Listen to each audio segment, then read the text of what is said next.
I just interviewed someone who's been in the tech industry for over 40 years. My first paid programming job was in March of 1979. Who runs a mentoring company and showed us how exactly he runs it and what his philosophies are. They want it done. We're just going to go ahead and do it.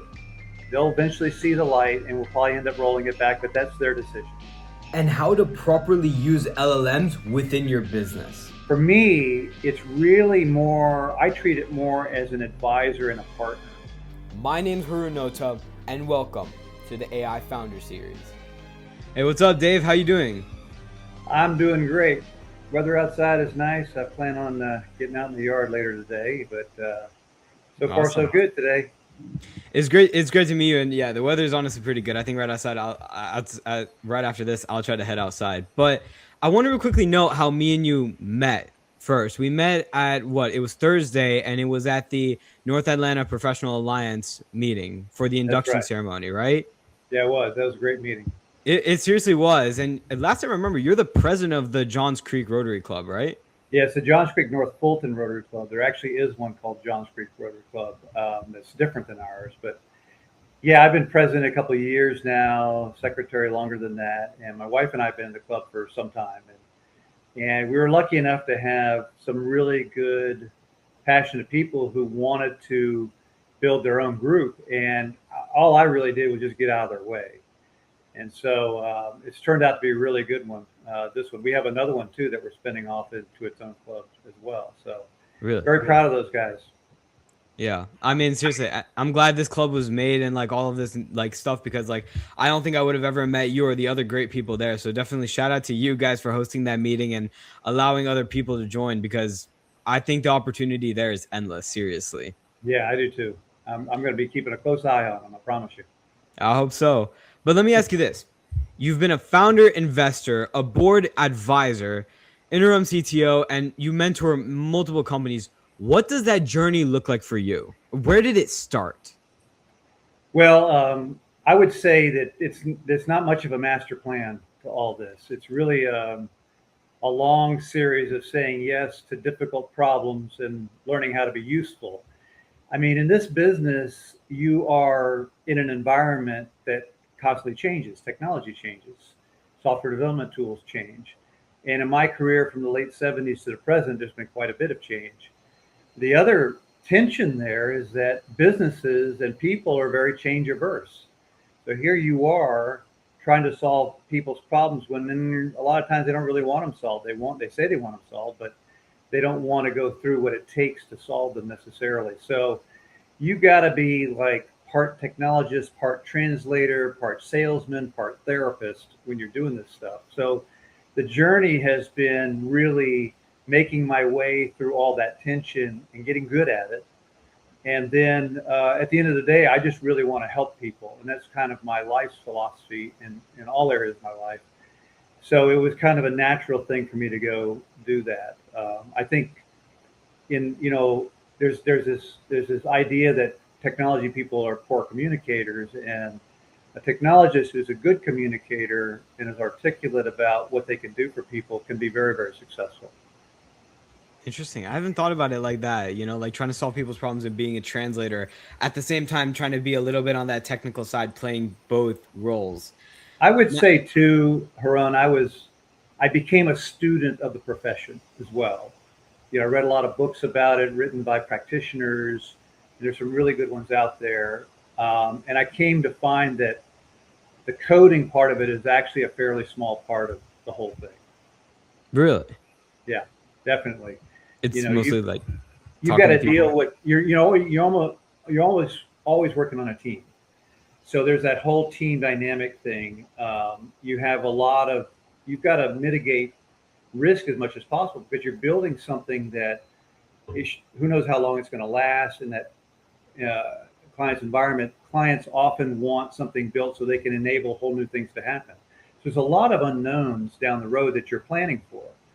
So your decision-making process has to be well-founded in both what you think is going to happen and also trying not to do something that'll preclude the ability for something to happen. So, for example, if we're building a database structure or a schema, we try to build one that's very flexible and doesn't have to be changed much going down the road, because that's a dangerous thing to change later on. So just getting that right from an architecture standpoint is really a key piece to making these systems successful. So there's a lot of little stuff like that that goes into that journey, and making yourself useful to people. Interesting. So you build these systems currently, right? But you were a programmer. How long ago? When did you start programming? When did you first get involved in the tech industry? So my first paid programming job was in March of 1979. And I worked for a company in Atlanta that was building merchandising systems in the apparel industry. Really, really interesting stuff. But back in those days, even in 79, it was many computers at best. There were a few PCs floating around. Apple had been around, about just a few years, maybe 3 years by that time. Radio Shack had some PCs. There was other PCs that you wouldn't even remember their names. Anybody out there who remembers Southwest Technical Products, please drop me a line. The doing that kind of work, mostly in COBOL, some mainframe work on IBM 370s, that was what it was like. I mean, I literally, one of the first things I did in that job, I was doing a lot of coding, but one of the first things I did in that job was actually write the specifications for how to change out a disk pack. And a disk pack was a washing machine sized device that held this big set of platters that all together may have been 150 megabytes of space. Literally, you needed a dishwasher or washing machine sized device to contain that. That's crazy. And I remember those days like it was yesterday. And just like, when we reboot a machine with Control Alt Delete or something like that, in those days, you had to actually walk up to the front panel of the mini computer and flip all the switches in the right places, and then hit the power button so it would know where to start its program load.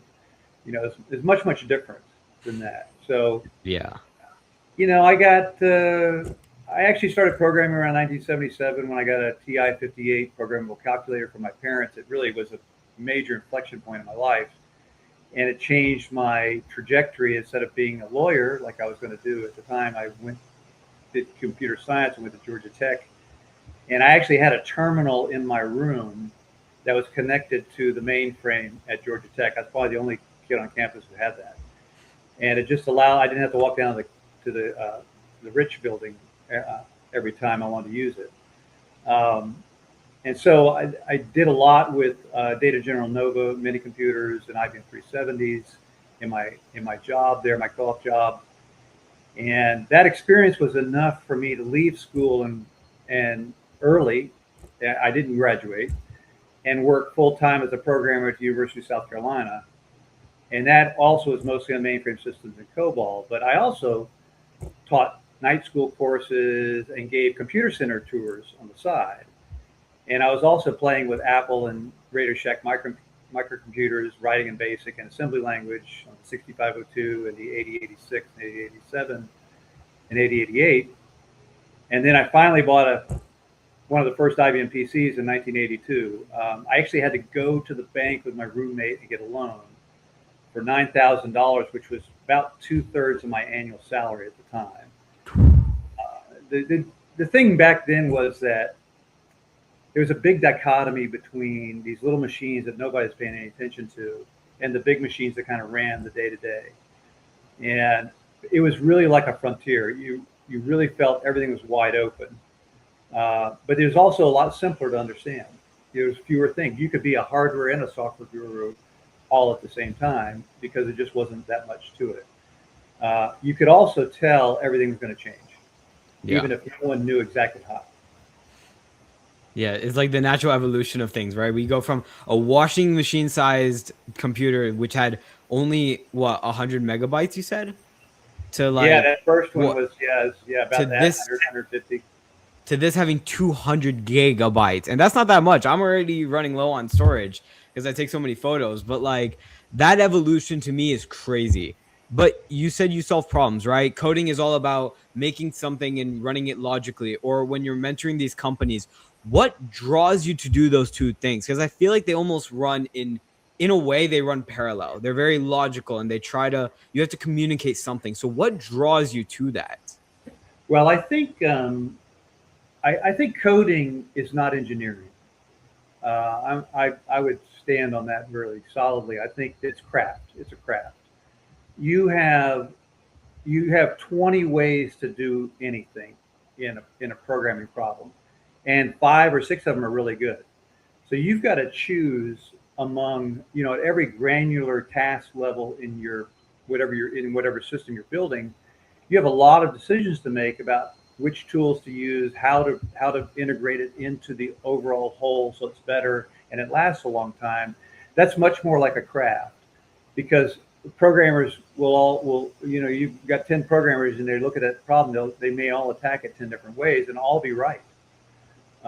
And that's not engineering to me. I think there are engineering aspects to it, and they've tried to make it more engineering like over the years and tried to standardize, commoditize the way this works. But I think that's a mistake, because the creativity here, the creator aspect of it that goes with being a craftsman, is much more attractive. And I think that's where the attraction is. You really do feel like you're creating something out of scratch. And I'm very attracted to that part of it. So coding's not, so to you, coding obviously is not like straight line, like, oh, you have to do this. It's the artist who decides what to do. Yes, you have to draw on your experience, what you know about the client, the economics of whatever you're going to do. What's the risk of it? Is this method I'm doing going to require more testing or less testing to be verified, for example? Is it going to be something that somebody else coming behind me will be able to pick up later without too much trouble? So readability and understandability is also an aspect of this. So it's really, I wrote code in such a way that I could always tell if somebody had been in my code. I could tell at a glance. Really? Because I had a very strict way of lining things up and organizing things in the code. So if somebody had come along to my code after me, I could tell exactly what they changed without much difficulty at all. So you actually develop your own style as well. Did you always have that spirit, like, from high school? Like, was there anything in high school, or was there a certain experience in high school that made you go into, like, because obviously you're in coding, you're in programming, and then you become a co-founder and CEO of mentoring. How did you mix in coding and your experience in computers to co-founding this company? Yeah. So basically, I don't know if there's anything in high school necessarily. I played a lot of sports in high school, and I worked a lot in high school. I worked from a young age, and what sport did you play? Well, I mostly worked in restaurants, quite frankly. I was a Red Lobster fry cook for a while. I did the usual things kids did back in the 70s. You cut grass, you weed yards, you do yard work for other people, but I also had some jobs. I'd go down and clean cars at a car dealership, or I'd go be a busboy in a restaurant or a fry cook or something like that. And in those days, there's no internet. If you wanted to meet somebody, you had to call them up on your phone, on your landline, and drive over there. And we all had 8-track tape players in our cars. It's a little bit different world than now. Actually spent a lot of time at the library because, you really didn't have your own magazine subscriptions necessarily. That's kind of expensive. So if you want to read something, and when I started getting interested in computers in high school, I'd go down to the library and read the computer magazine, especially Byte magazine. That was a good one. But the way the company came about, I'd already had a long career by the time I started thinking about this. And there were instances during my career that with different companies that I thought, boy, I think I could do that better. I think I could manage this better. And I actually had an opportunity. So in 2000, after years of management executive roles, I went back to being just a hands-on developer. And I loved it. It was great getting back into that game and just being just heads down on this. And that's all I wanted to do. But I already had a lot of executive, supervisor, managerial skills, and I think that came out. They tried to use me in that position, but I just didn't want to do it. So I was actually about to get laid off, and another company heard about it and offered me a job. And I told them, and I'd already thought about this. If this happened to me, this is what I'm going to do. I said, I told them I would only do it as a contractor and only if I could work from home. And they agreed. And that is what really started my consultancy that 2 years later became the Intellection Group, the company that we founded about 23 years ago. Really? So we didn't start with any kind of grand product vision or polished business plan. You know, I started with a customer, and I already had a network and a willingness to take risks. And I had a lot of friends and business contacts. So as more requests came in, I started calling on my friends and subcontracting them into the work as well. And it just started building it very organically and just taking opportunities as they came. And word got out, and I got more and more stuff. That's interesting that you go from like programming and this creativity side to all of a sudden mentoring people, like because you want to help people build and scale, and you're like, oh, we can do this better. But on that note of fixing things, you've been called the vendor of last resort. And I have two questions about that. How did you build that reputation? So what were some experiences in consulting that led you to become the vendor of last resorts? And what did it take for you to, what does it take typically for you to walk into a company, see what's going on, and fix it? Well, you know, in a few words, I think what we did was we sold comfort. Okay. If you've got a troubled system and you've already been through some software developers that didn't do a good job and, you know, poor communication and stuff like that, we would come in and we weren't, you know, to us, there were no technology problems. Everything was a business problem.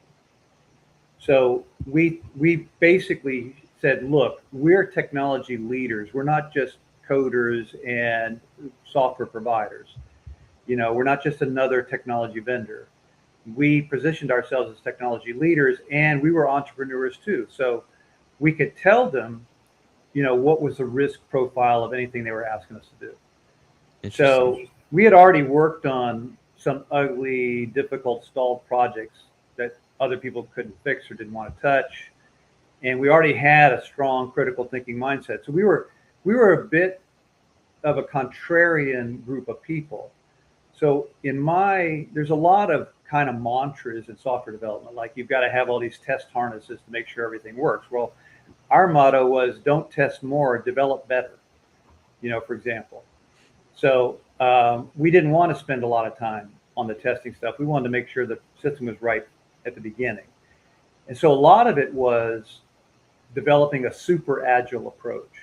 So there's agile software where, you know, you're communicating rather rapidly with the client and having meetings with them on a regular basis. Well, I hate meetings, and I think they don't really accomplish very much. So what we did was we went on a super agile mode. There were no scrums, no stand-ups. We delivered code every single day. So the only measure of progress was very simple. It was working software. So every day we dropped code on the clients. And if they wanted to see what the status of the system is, go use it. It was always working. And we would tell them we just added this feature, that feature, or this piece, or we responded to these trouble tickets or something like that. But we didn't have separate meetings for all that stuff. You know, we wanted to go fast. That responsiveness, I think, is what differentiated us from everybody else. And it kept us really closely, it made us very sticky in our relationship with the client. They just couldn't get rid of us. They were never going to find anyone who was going to be that responsive. Interesting. So we put a premium on responsiveness and code being the measuring stick, working code. And that's a comfort because the client, you know, a lot of these guys, they go away for 6 months and then they come back, well, here's your system. And I said, well, how's that possible? Because, you know, no software development plan survives the first day of coding. And so we actually don't like specs.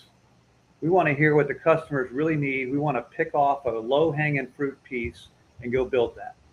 And then we'll worry about the next step later.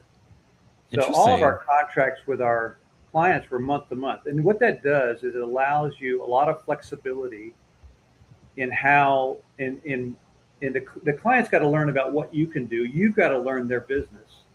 How can you know all of that up front and give a fixed price bid for the next 2 years? I don't think that's possible. No, I don't think. Yeah, it doesn't even sound right, especially when you say it out loud. It's not realistic.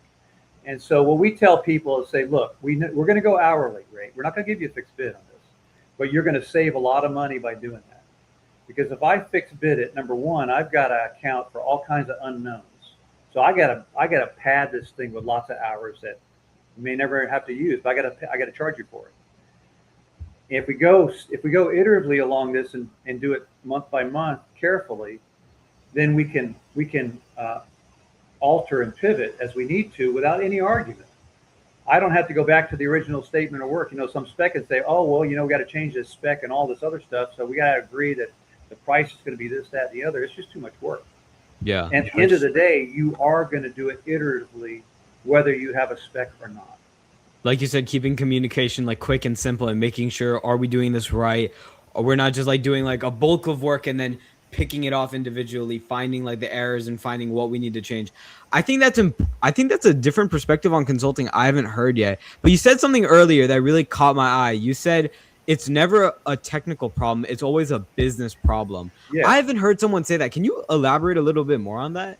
Well, at the end of the day, I got a bunch of examples, but a client's running a business. So whatever problem they're trying to solve is a business problem. So if they need a faster system or they need a system that can help them do more work in the same amount of time for less money, that's a business problem. So we have to understand that and prioritize the kind of things that we suggest they do. And also we look after their costs. We'll tell, we've had conversations with billion-dollar clients, okay? These people are managing enormous amounts of assets. And we'll tell them, look, it isn't worth us adding this feature you just add. You need to go get a pencil and a yellow pad and track it there. It'll be more efficient and much less costly than us doing it. Yeah.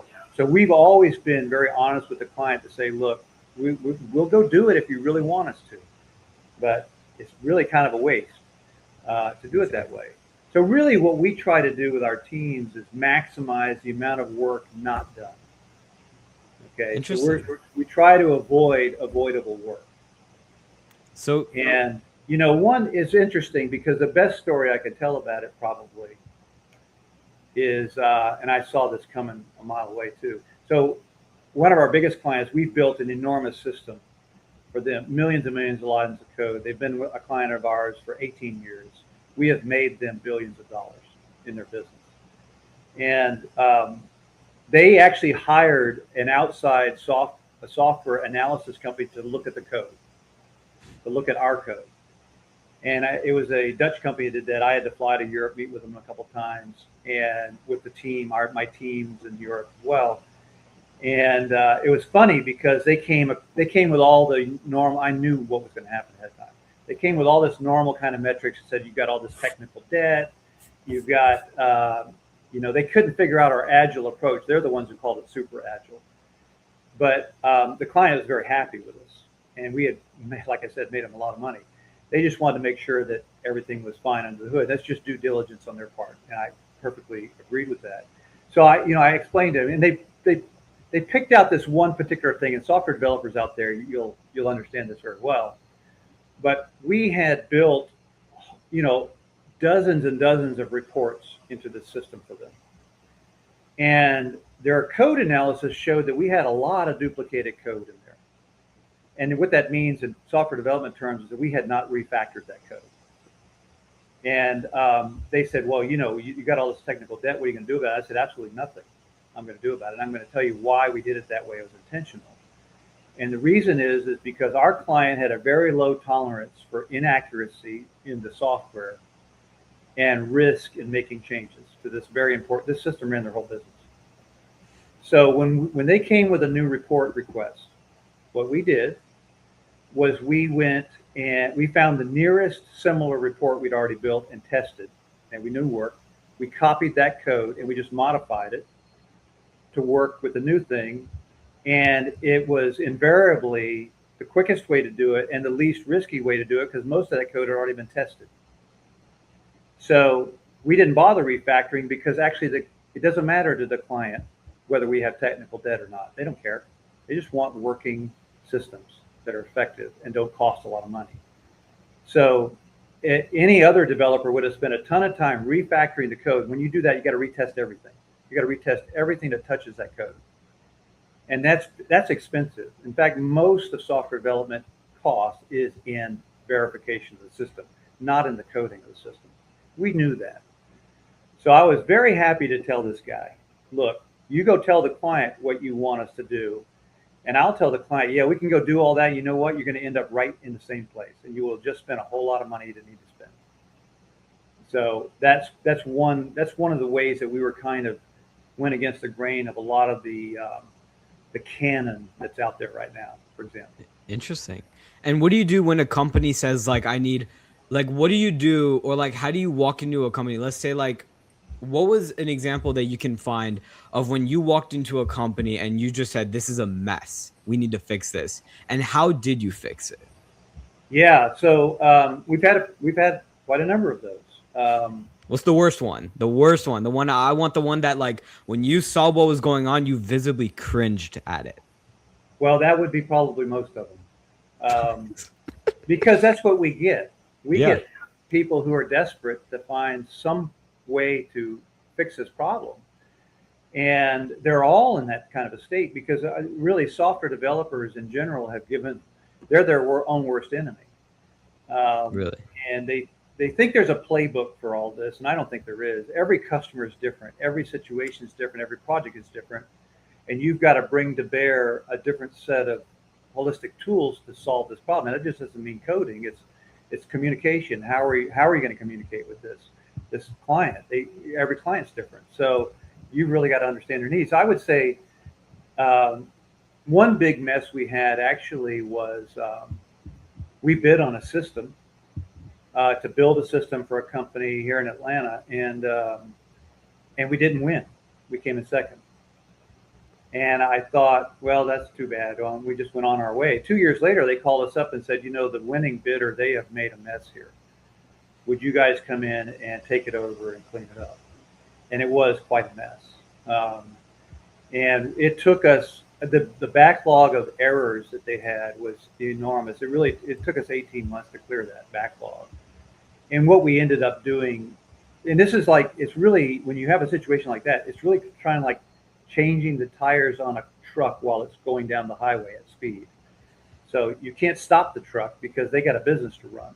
Exactly. So we have to be very surgical about and how we change things, and we're actually pretty good at that. We can do a full analysis of the system. We know what the low-hanging fruit is. We go attack that. At the same time, we are opportunistic about making some architecture changes in the system when we're in certain parts of the code, knowing that we're going to have to make this later, but we're there now. Let's go ahead and do it. So it's really a bit of alchemy and just pure experience and vibe, you'd want to say, but it's a craft. It's really a lot like a surgeon going. Every person's different. When you do surgery, you've got to kind of look and see what's there. Yeah. Decide what tools you're going to use to fix this thing, and what risks you're going to take. So. Yeah. That's interesting. Taking like a creative approach to it and saying, I can never use the same blueprint that I used on this person or on this company. I have to use a creative one, and I have to look at this person differently. Now, obviously, every person is different and every company is going to be different. But you're also, and like you said, the truck is moving. AI, especially past 2022, has kicked up, and you know this. And you've been the CEO of this company for how long? Well, our company, 23 years now, and I was 23 consulting 2 years before that. So it's about 25 years I've been on my own. 25 years you've... Yeah, I had about a 20-year career before that. That's crazy. So almost, okay, so 20 years only, like I'm just talking about founding this company and making it work, right? Talking to these companies and mentoring them. How has AI changed that? I know it's such a basic question, but it's something I'm always curious about, especially on the technical end of it. Yeah, so, just so you know, my AI experience started 20 years ago. Really? I actually built a system, and basically, if you were to put it in today's terms, it would be like asking Siri, "Where's the nearest McDonald's?" and it answers you in voice. That was my original patent, and that was filed in late 2004 and issued in 2008. And I have 3 follow-ups to that. They're so old now; they've been expired. But so the idea of doing this is not new. What we have now is compute that allows us to do it. So my background has been watching this stuff for quite a long time. I got very involved in voice in the car over those years. I spent a lot of time in Detroit at some conferences up there, and how to make cars safer. That brought me into electric and autonomous vehicles back more than 10 years ago. And I was giving talks on that and how all this integrated. When ChatGPT 2.4 came along, I recognized immediately, and that was really a mistake, by the way, the interface on those. That was not what they were trying to get to originally. But I thought, oh, this is exactly what we were trying to get to. But they now have a way to do it. And the architecture they're doing now, LLMs, is much different than what we did, back in 2004. But we were doing it on handhelds. This was before smartphones, and that could be done. So I really think, and actually my work was based on Bell Labs work from the 80s too. So yeah. It takes much longer for technology to diffuse than people think. Yeah. So in that case, but I would say now I'm all in on AI. So I'm a very heavy user of ChatGPT, Claude, and Gemini. And I have some other secondary tools that I use for various things. Grammarly to me is like an AI tool. Oh, Grammarly, beautiful. I love it. It's an excellent tool. It's a great way of making your output from an AI tool look like really good output as well. So I run everything through Grammarly, and I've been doing that for many years. And I think I'm a 10-year user of Grammarly by this stage. So for me, it's really more, I treat it more as an advisor and a partner. I don't give it a name or anything like that. It still is a tool. I've seen other tools in my career, and this is a tool. It's just an extraordinarily interesting tool. But we're using the same language now that we were using 20 years ago when I was working on this stuff, is democratizing access to information and things like that. That's what we've done now, except now we've democratized access to everything. And we have a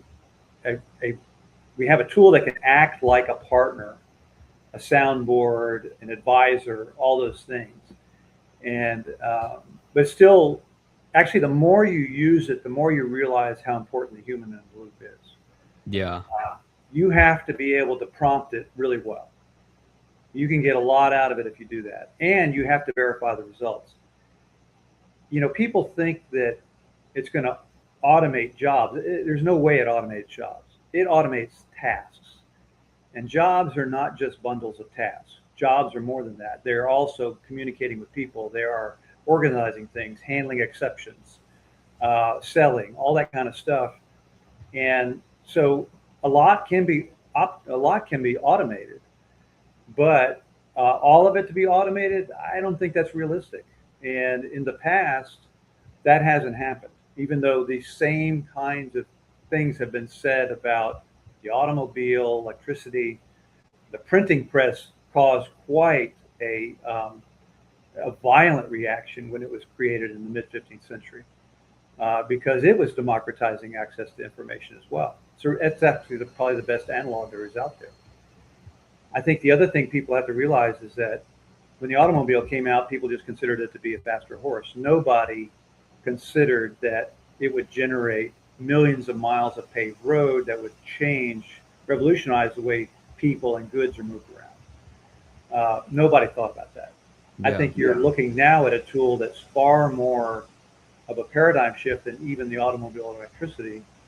And anybody who says they know what's going to happen is wrong by definition. I tell people, you've got to just get in the game. You got to get in there, try it, feel it, figure out how you're going to make it better in your life and in your business. I'm usually not very prescriptive about what to do. I tell people, here's how to think about it.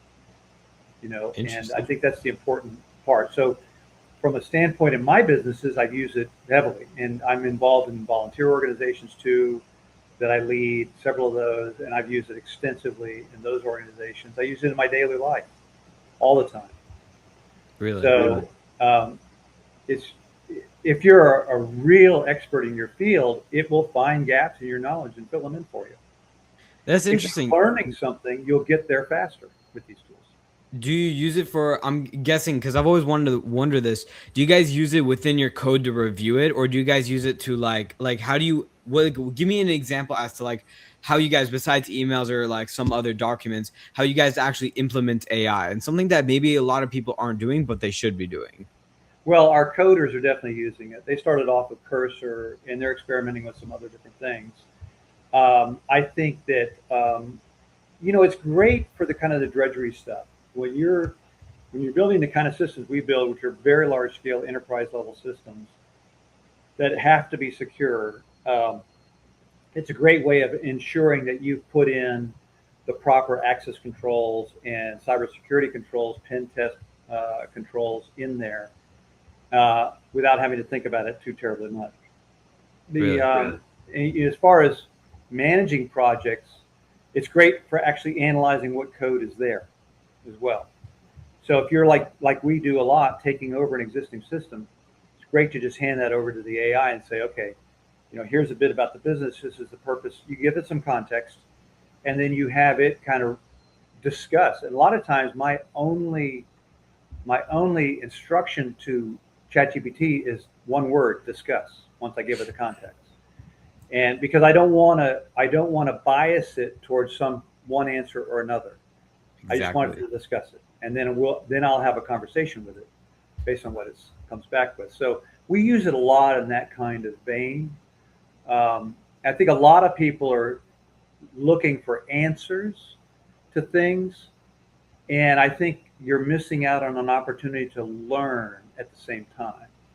And that means that, okay, I want to buy a new car, and I want to find the best place to buy a Ford Bronco. Well, that's kind of the wrong question. What if there's another better car for you, that you're Exactly. not biased towards, that you're missing out on? So to me, if you're too specific about what you want out of it, you can be taking a lot of options off the table. Be specific enough for it to know what you need, and then be broad enough for it to find the actual answer for you. I like that. That's a different prompting technique I've never heard, because in even the AI search that I've done, I have one from Anthropic that I did, and I really tried to focus on it. They said be as specific as possible and give it all the context you need. And of course, in certain contexts, you need to be very, very specific. But I think if you're trying to find an answer for something, I don't know. That just shocks me. I haven't thought of a perspective like that of prompting wise. I tend to really go haven't. context heavy and actually direction like. So I had to solve a really hard problem with ChatGPT not long ago, a few weeks ago. I spent almost 3 hours on the prompt before I even gave it to it. I wanted to make sure I had all the context, all the documents ready that I wanted it to look at, and let it sort it out. Because I don't want it to constrain itself on the solution set. I'll tell it if those are not good solutions for me. I'll direct it, but I want the first pass to be as broad a solution set as possible. Interesting. Uh, So earlier that's you what I talked. found works for me. Interesting. All the different prompting techniques and everything like that. But this is something that I don't know why just came up in my mind. You talked about how ChatGPT is like how the printing press was back in the 1500s, right? Or the 15th century, where it was this democratization of information. And there are rumors that that AI in the United States will get regulated. How, we don't know, but we know it's going to be regulated like the FDA, or like how the FDA does things. What are your thoughts on that? Well, I think that's an impossible task. I know. I threw such a curveball at you, but I just wanted No, to no, ask that. I have some definite thoughts on it. I mean, anytime you try to regulate a technology that's moving faster than government works, and government in the United States is designed to go slow. That's by design. So, I think I think it's personally, I think it's anti-market and anti-capitalism as well. And I Interesting. know a lot of people will push back and say, but it's dangerous. When I say, electricity is dangerous. Automobiles kill 40 or 50,000 people a year. So far, AI is not killing that many people a year. But yet, the convenience of the automobile trumps all the safety issues. Yeah. And I will say that that's one of my mantras too, is convenience trumps everything. So I haven't found anything that trumps convenience yet. So at the end of the day, even if the government attempts to regulate it, it will be without teeth, or it will be without effect, because people will still use this stuff because it's too valuable for them not to use it. It's like you said, the automobile, like once it came out, I mean, I can't imagine, like we were at that meeting that was 30, 40 minutes away from where I live. I cannot imagine walking there or going via horse that's like 2, 3 miles an hour. I can't imagine that, right? So I guess Yes. it's an invention that changed the world as a whole. Yeah, airlines, they kill people. True. It's not nearly what the automobile does, True. but yet people still fly by the millions and millions every single day. So in all of these changes, we have to take the bad with the good, and we are banking on the fact that the good will outweigh the bad. If not in the near term, in the long term. Right now, it's outweighing the bad in the near term for sure.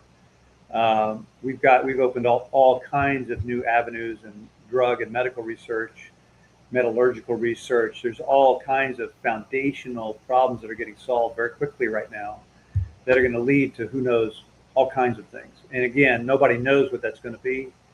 But I mean, just in robotics alone, I have some experience with that.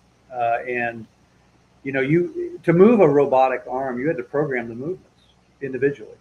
Now you train it with video because you have AI tools that can translate what's going on in a video into a machine axis, and they can train robots very quickly. So I think that's going to revolutionize robotics utterly. Yeah. I plan on having a couple of them in my home in the next few years for sure, because I could definitely make some use of that.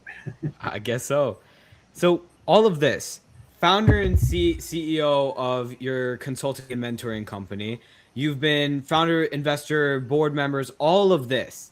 And yet when I looked at your LinkedIn, I saw you've built Benevets to help Yeah. veterans file disability claims and such.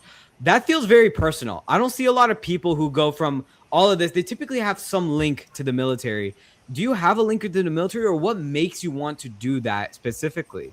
Yeah, it was personal. I Really? come from a veteran family, 3 generations of naval aviators, among others.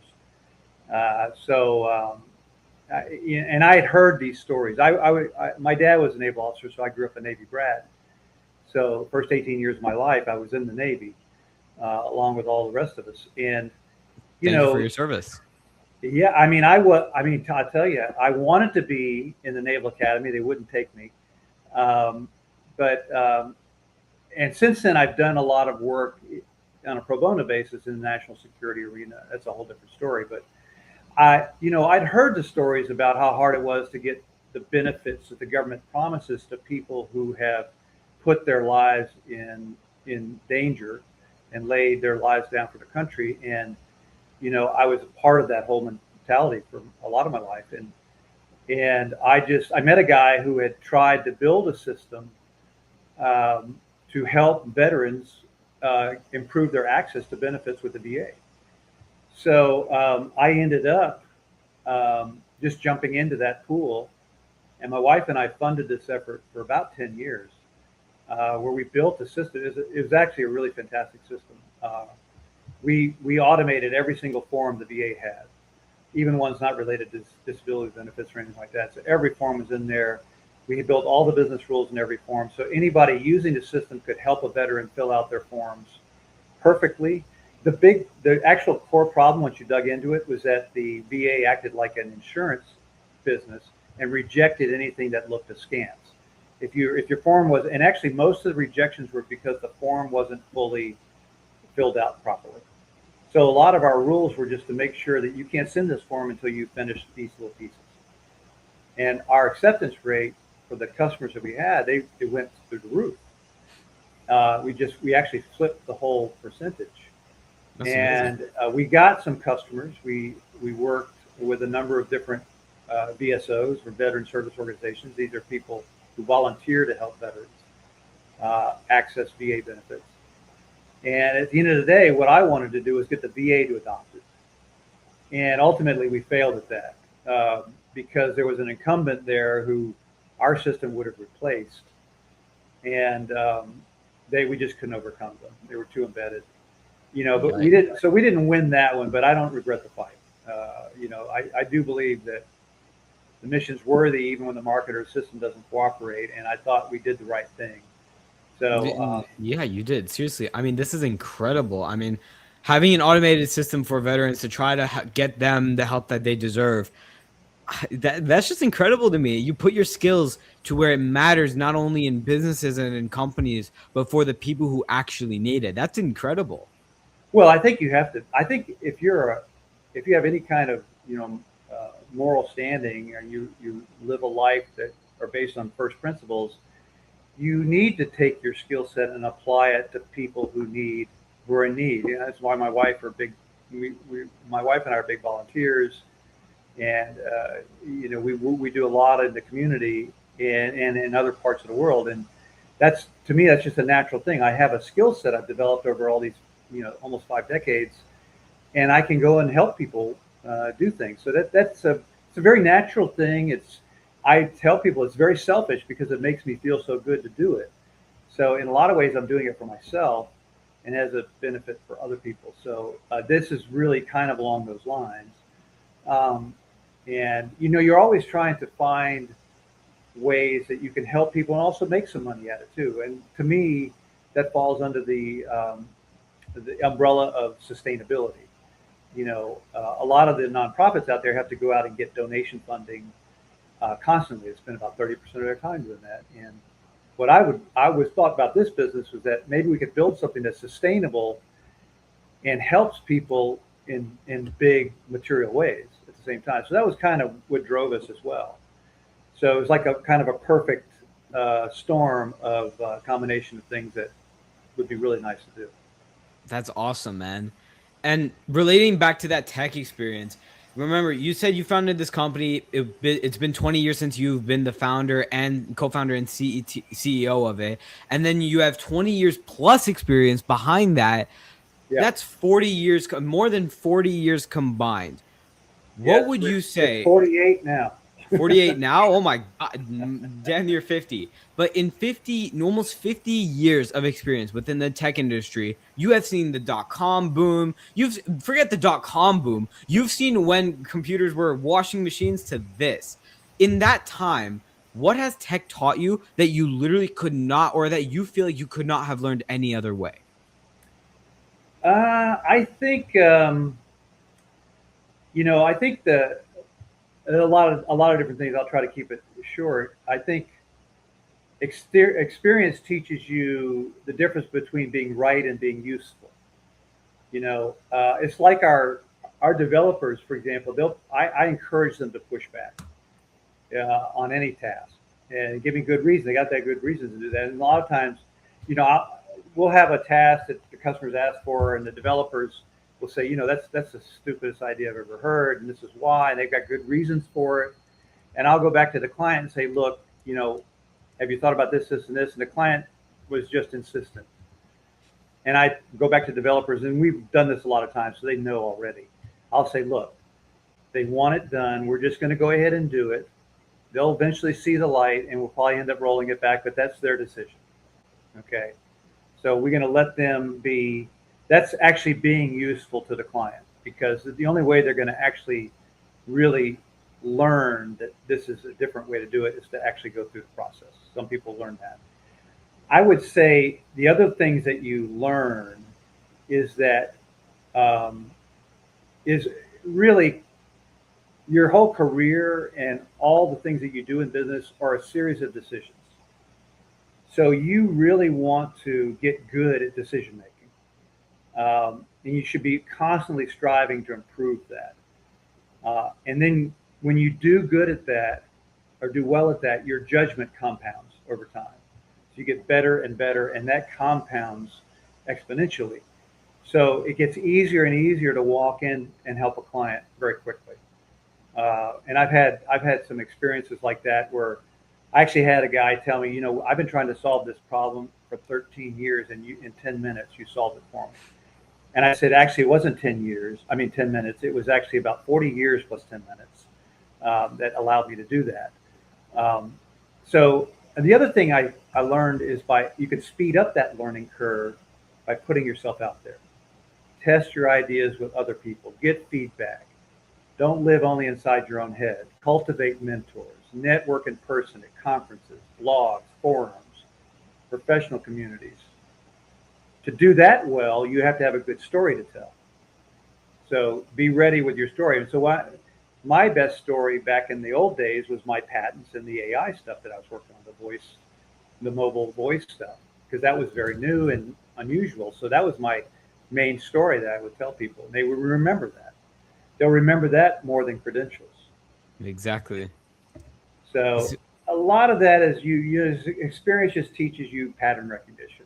What's real, what's noise, what's a fad, what's a structural change, and I can think of lots of examples of that have never hardly seen the, light of day since they were announced. Yeah. I mean, that's just incredible overall. I've been doing this section with everyone, and it's a quick rapid fire. So I have a couple of questions for you, and I just want to throw them at you, and I want to see what you think. All right? All right. Claude or ChatGPT? Well, I'm a ChatGPT Pro user, so it's incredible. I use the Pro extended mode almost exclusively. So ChatGPT Pro is far beyond any of the other tools I use. However, I do use Claude a lot for polishing and for making nice output. And I use Gemini for anything that's inside Google Drive. Interesting. And very importantly, only Gemini has access to Google Flights. So when I'm planning my trips, I go Gemini with a Google Flights prompt. I do notice that when I ask Gemini really personal questions on like life stuff, like it's better for that. Claude and ChatGPT is better for like the logical stuff. I like Gemini for like the personal and like just talking to it sometimes. It's really good for research too, because it checks Google and everything like that. Yes, they're all moving targets. You got to keep up with them. They are. Do you like to work from an office, or do you like to work from anywhere? So this can include a home, any random place in the world. Yeah, I've worked from my home for the last 25 years, and I like that. It's quiet.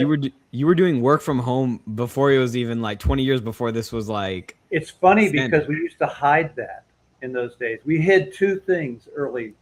We hid that we were using offshore developers, and we hid that we were working from home, that we didn't have an office. Those would be considered stigmas in those days. Interesting. So we didn't talk about it. But I haven't changed the way I did any of that since then. And now, people say, wait, you're not using offshore developers? Why not? Why do you need that office? That's expensive. Exactly. So I've seen that shift over time. So I prefer, and I'm used to traveling a lot and working wherever. So I can work on a plane, in an airport, in an office, wherever I can find, coffee house, whatever it is. Mm-hmm. You name it, I've probably worked in it at some point. And I've worked on trains a lot lately on our trips through Europe. So all I need is an internet connection that's reasonable, and I can go do a whole lot of things. And yeah, the world is your oyster when you have a laptop and Wi-Fi. It's crazy. It is. Do you like to wake up to an alarm, or do you like to wake up at any time?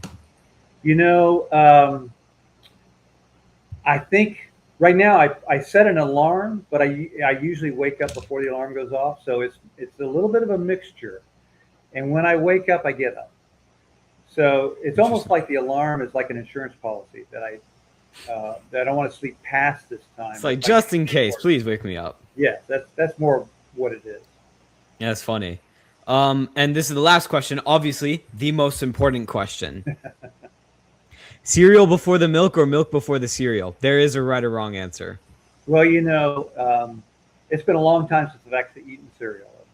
Oh, actually? Actually stay away from it for health reasons more than anything. But yeah, some of them when I did, and I did eat it a lot in the past, it was always cereal before milk.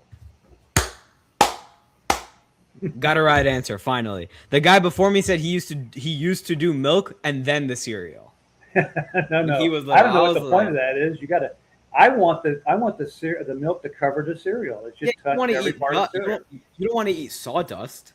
All right, exactly. Yeah, so I was like, yeah. that's only one answer to that question. There's only one answer. But all right, as we're ending this podcast, I have to ask, do you have any advice for someone who's in high school, who's in college, just trying to figure out life? Doesn't matter career path or anything like that. What is just one piece of advice that you think that they need to just get through life? I think that, especially in this AI world, don't just chase credentials. Build capability. You know, show that you can actually produce. Companies hire people for what they can do for the company, not for their credentials.